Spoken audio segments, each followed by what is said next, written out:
السلام عليكم ورحمة الله وبركاته. الحمد لله رب العالمين، الصلاة والسلام على رسوله الأمين وعلى آله وصحبه أجمعين ومن تبعهم بإحسان إلى يوم الدين. أما بعد. പ്രിയമുള്ള സഹോദരി സഹോദരന്മാരെ, മുഹമ്മദ് നബി സല്ലല്ലാഹു അലൈഹി വസല്ലമ തങ്ങളുടെ വീടകവും പ്രവാചകന്റെ ആരാധനകളിലെ നിഷ്ഠകളുമെല്ലാം നാം മനസ്സിലാക്കി. ഇനി നമ്മൾക്ക് എല്ലാവർക്കും അറിയാം, ഒരു മനുഷ്യന്റെ ചലനങ്ങളും അടക്കങ്ങളുമെല്ലാം അവന്റെ ബുദ്ധിയുടെ സൂചനയും ഹൃദയത്തിലെ അറിവിന്റെ അടയാളങ്ങളുമാണ്.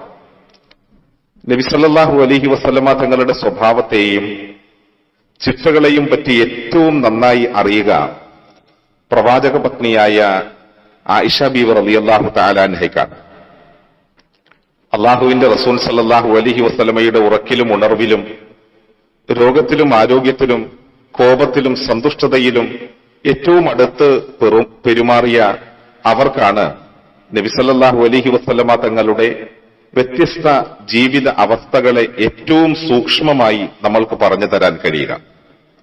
ഉമ്മുൽ മുഅ്മിനീൻ, വിശ്വാസികളുടെ ഉമ്മയായ ആയിഷ ബീവി റളിയല്ലാഹു തആല അൻഹ അള്ളാഹുവിന്റെ റസൂലിന്റെ പെരുമാറ്റത്തെയും സ്വഭാവത്തെയും കുറിച്ച് നമ്മളെ പഠിപ്പിക്കുകയാണ്.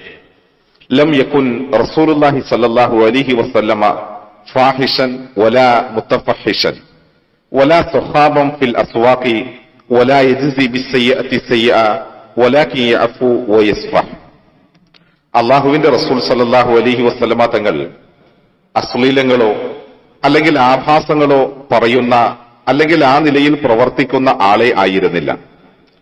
അങ്ങാടിയിൽ ചന്തകളിൽ കലഹങ്ങൾ ഉണ്ടാക്കുന്നവനോ തിന്മയ്ക്ക് തിന്മ കൊണ്ട് മറുപടി നൽകുന്ന ആളോ ആയിരുന്നില്ല.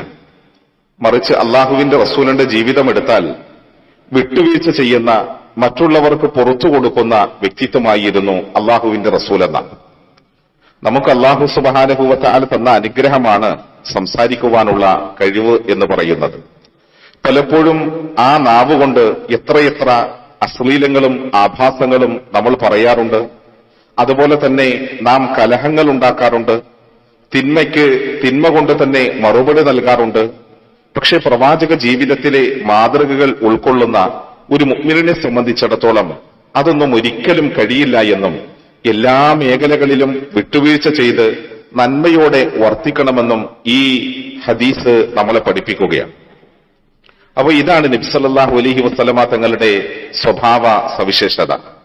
പ്രവാചകന്റെ ചില പെരുമാറ്റത്തെയും സ്വഭാവ സവിശേഷതകളെയും പറ്റി അള്ളാഹുവിന്റെ റസൂൽ സല്ലല്ലാഹു അലൈഹി വസല്ലമ തങ്ങളുടെ പൗത്രൻ ഹുസൈൻ റളിയല്ലാഹു തആല അൻഹു പറയുന്ന ഒരു സംഭവമുണ്ട്. ഹുസൈൻ റളിയല്ലാഹു തആല അൻഹു പറയുകയാണ്, ഞാൻ എന്റെ ഉറ്റ പിതാവ് അലി റളിയല്ലാഹു തആല അൻഹുവിനോട് റസൂൽ സല്ലല്ലാഹു അലൈഹി വസല്ലമ തങ്ങൾ തന്റെ സദസ്യരോടും കൂട്ടാളികളോടുമൊക്കെ എങ്ങനെയാണ് പെരുമാറിയിരുന്നത് എന്ന് ചോദിക്കേണ്ടായി. അപ്പൊ എന്റെ പ്രിയ പിതാവ് എന്നോട് പറഞ്ഞു തന്നത് ഇങ്ങനെയാണ്: അള്ളാഹുവിന്റെ റസൂൽ എല്ലായ്പ്പോഴും സന്തുഷ്ടവാനായിരുന്നു, സുമുഖനായിരുന്നു, ഏറെ സുശീലനുമായിരുന്നു, അങ്ങേയറ്റം മൃദുവായ നിലയിൽ മാത്രം പെരുമാറുന്ന ആളായിരുന്നു. ഒരിക്കലും നബി കഠിന ഹൃദയനോ അല്ലെങ്കിൽ മുരടനോ കലഹിക്കുന്ന ആളോ ആയിരുന്നില്ല. ആഗ്രഹിക്കാത്തവയിൽ നിന്നെല്ലാം അശ്രദ്ധനായിരുന്നു നബി. ആഗ്രഹത്തോടെ ചെല്ലുന്നവർ നബിയിൽ നിന്നും ഒരിക്കലും നിരാശരായിട്ടില്ല എന്നതാണ് യാഥാർത്ഥ്യം. അവരുദ്ദേശിച്ച ലക്ഷ്യം നേടാതെ തിരിച്ചു പോകാറുമില്ല. നബി സല്ലല്ലാഹു അലൈഹി വസല്ലമ തങ്ങൾ സ്വന്തത്തെ 3 കാര്യങ്ങളിൽ നിന്ന് പൂർണ്ണമായും മുക്തനാക്കിയിട്ടുണ്ട്. അതിൽ ഒന്ന് ലോകമാന്യമാണ്, രണ്ടാമത്തേത് വാരി വലിച്ച് കൂട്ടിവെക്കലാണ്, മൂന്നാമത്തേത് ഉപകാരമില്ലാത്ത കാര്യങ്ങളാണ്. ഇന്ന് മനുഷ്യൻ ഏറെ ശ്രദ്ധിക്കേണ്ടുന്ന ഒരു കാര്യമാണ്. പലപ്പോഴും നാം ചെയ്യുന്ന നന്മകൾ പോലും മറ്റുള്ളവരെ കാണിക്കാൻ വേണ്ടിയിട്ടുള്ളതാണ്, ലോകമാന്യം ആഗ്രഹിച്ചുകൊണ്ട്. അതുപോലെ തന്നെ വാരി വലിച്ച് നിർബന്ധദാനം പോലും കൊടുക്കാതെ കൂട്ടിവെക്കുന്നവരുണ്ട്. നിരർത്ഥകമായ ഒരു ഉപകാരവുമില്ലാത്ത കാര്യങ്ങളിൽ ഏർപ്പെട്ടുകൊണ്ട് ജീവിതത്തിന്റെ സമയങ്ങളെ പാഴാക്കി കളയുന്നവരുണ്ട്. അങ്ങനെയുള്ള കാര്യങ്ങളിൽ നിന്നെല്ലാം അള്ളാഹുവിന്റെ റസൂല് പൂർണ്ണമായി മുക്തനായിരുന്നു. അതെല്ലാം തന്റെ ജീവിതത്തിൽ നിന്ന് ഒഴിവാക്കിയിരുന്നു എന്നാണ്. അതുപോലെ തന്നെ റസൂലുള്ളാഹി സ്വല്ലല്ലാഹു അലൈഹി വസല്ലമ തങ്ങൾ ജനങ്ങളെ 3 കാര്യങ്ങളിൽ നിന്ന് ഒഴിവാക്കിയിട്ടുണ്ട്. അദ്ദേഹം ആരെയും നിന്ദിച്ചിട്ടില്ല. ഒരാളുടെ കുറ്റങ്ങൾ എടുത്തു പറയുകയോ അയാളെ ആ നിലയിൽ ഉപദ്രവിക്കുകയോ ഒരിക്കലും ചെയ്തിട്ടില്ല. അള്ളാഹുവിൽ നിന്ന് പ്രതിഫലം കാക്ഷിക്കപ്പെടാവുന്നത് മാത്രമേ അള്ളാഹുവിന്റെ റസൂല് സംസാരിക്കുക പോലും ചെയ്യുമായിരുന്നു എന്നാണ്. അള്ളാഹുവിന്റെ റസൂൽ സല്ലല്ലാഹു അലൈഹി വസല്ലമ തങ്ങൾ സംസാരിച്ചാൽ സദസ്യരെ ആ സദസ്സിലിരിക്കുന്ന മുഴുവൻ ആളുകളെയും പ്രവാചകൻ വല്ലാതെ ആകർഷിക്കും. എത്രത്തോളം എന്ന് പറഞ്ഞാൽ അവരുടെ തലകളിൽ ഒരു പക്ഷികൾ ഇരിക്കുന്നത് പോലെ അവർ ശാന്തരും നിശബ്ദരുമായിരിക്കും. അത്ര മനോഹരമായിരുന്നു പ്രവാചകൻ ഒരു സദസ്സിനെ സംബോധന ചെയ്യുമ്പോഴുള്ള അവസ്ഥ. അങ്ങനെ നബി സല്ലല്ലാഹു അലൈഹി വസല്ലമ തങ്ങൾ സംസാരം ആരംഭിച്ചു കഴിഞ്ഞാൽ ആ സംസാരത്തിൽ നിന്ന് വിരമിച്ചാൽ മാത്രമേ അവർ സംസാരിക്കൂ. അത്രത്തോളം പ്രവാചകന്റെ സംഭാഷണം മാധുര്യമുള്ളതായിരുന്നു. അദ്ദേഹത്തിന്റെ അടുത്ത് വെച്ച് ഒരിക്കലും ജനങ്ങൾ വഴക്ക് കൂടിയിരുന്നില്ല. നബിയുടെ അടുക്കൽ വെച്ച് ആരെങ്കിലും സംസാരിക്കുകയാണെങ്കിൽ അയാൾക്ക് വേണ്ടിയും അവർ നിശബ്ദരായിരിക്കുന്നത് പലപ്പോഴും ഹദീസിന്റെ ഗ്രന്ഥങ്ങളിൽ നിന്ന് നമ്മൾക്ക് കാണാൻ സാധിക്കും. അതിശയിക്കുന്ന കാര്യങ്ങളിൽ നബി സല്ലല്ലാഹു അലൈഹി വസല്ലമ തങ്ങൾ പലപ്പോഴും ജനങ്ങൾ അതിശയിക്കുന്ന കാര്യങ്ങളിൽ അള്ളാന്റെ റസൂലും അതിശയിക്കുന്നു.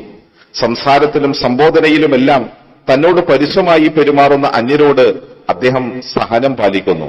നബി സല്ലല്ലാഹു അലൈഹി വസല്ലമ തങ്ങൾ ഇങ്ങനെ പറയുമായിരുന്നു, ഇദാ റഅയ്തും ത്വാലിബ ഹാജത്തിൻ യത്ലുബുഹാ, ആവശ്യക്കാരായ ഒരാൾ തന്റെ ഒരു ആവശ്യം തേടുന്നതിനായി നിങ്ങൾ കാണുകയാണെങ്കിൽ അയാളെ നിങ്ങൾ സഹായിക്കണം.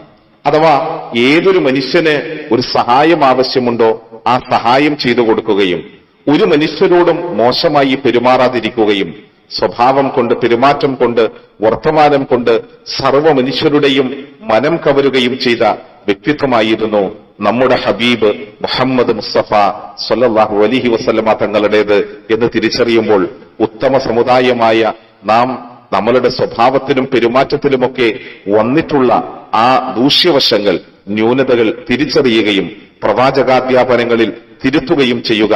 അള്ളാഹു അനുഗ്രഹിക്കട്ടെ. അസ്സലാമു അലൈക്കും വറഹ്മത്തുള്ളാഹി വബറകാതുഹു.